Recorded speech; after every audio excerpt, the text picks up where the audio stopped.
The Minister in the Presidency responsible for electricity, Kgosientsho Ramokgopa, is currently undertaking oversight visits to Eskom power stations in the Western Cape. He says they are to assess the implementation of the Energy Action Plan, which aims to end severe load shedding. Yazeed Kamaldien has the latest. I'm standing inside Koeberg Nuclear Power Station in the Western Cape, where the Minister in the Presidency responsible for electricity has done an oversight visit. I'm now going to be joined by the power station's manager, Mr. Ntuli, to tell us more about what's happening here and also what they are doing to assist South Africans overcome the issue of load shedding. Mr. Ntuli, welcome to Newzroom Afrika. Thank you. So just before we start, we are looking out there at the electricity source. Tell us about that. Right. So what you see there is our two units. The unit on your right, or that containment, the dome that you see on your right, that's where the Unit 1 reactor is in. And the one on the left where you see the dome also, that's where the Unit 2 reactor is. The unit that is on shutdown is Unit 2. So that's the unit on the left. So every so often, after 18 months typically, we do take our unit down for maintenance and replacement of the fuel so that it can run for 18 months. Unlike coal-fired power stations, we load our fuel once every 18 months and then we run for the cycle. So now Unit 2 is on shutdown, and part of the scope that we are doing is the steam generator replacement scope. So then once we are done with the steam generator replacement scope, then we'll refuel the unit and then it will come back to the national grid. So there is a lot of activity that is currently happening there in getting the unit maintained and returned to the grid. How long will it be before that Unit 2 is back on the grid?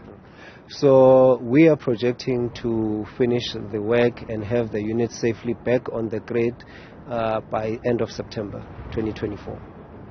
Right now, though, without that unit back on the grid, is that affecting a lot of people here in the Western Cape? So what we do, Eskom-wide, we have a capacity plan. So when we take an outage, it's something that is planned in advance. And our central planning team at Eskom tries to accommodate us as best as possible because it's over 900 megawatts that you lose when one of the Koeberg units is offline. So that gets planned in and we try and manage the system in that manner. Mm-hmm. But specifically to the question, how many people are being affected right now, do you think, by this unit not being up? This unit contributes to the grid, to the larger grid, so it's an interconnected power system.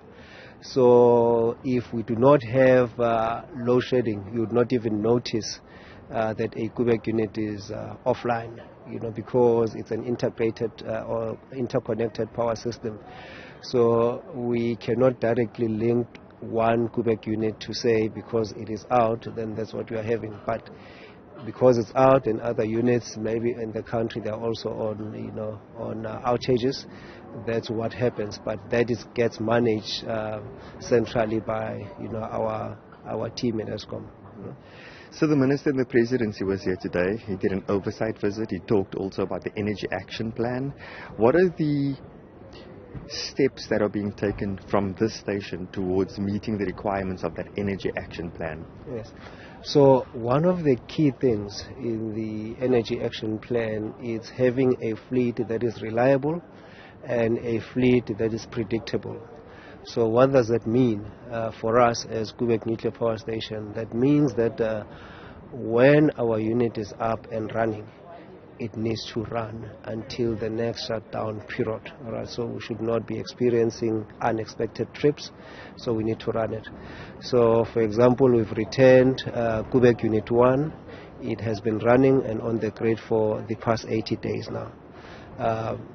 The other key thing that we contribute is when we have a shutdown like we have now on Unit 2, is to ensure that we do quality maintenance and we do it appropriately, but also we do it in the shortest possible time because you need the unit back on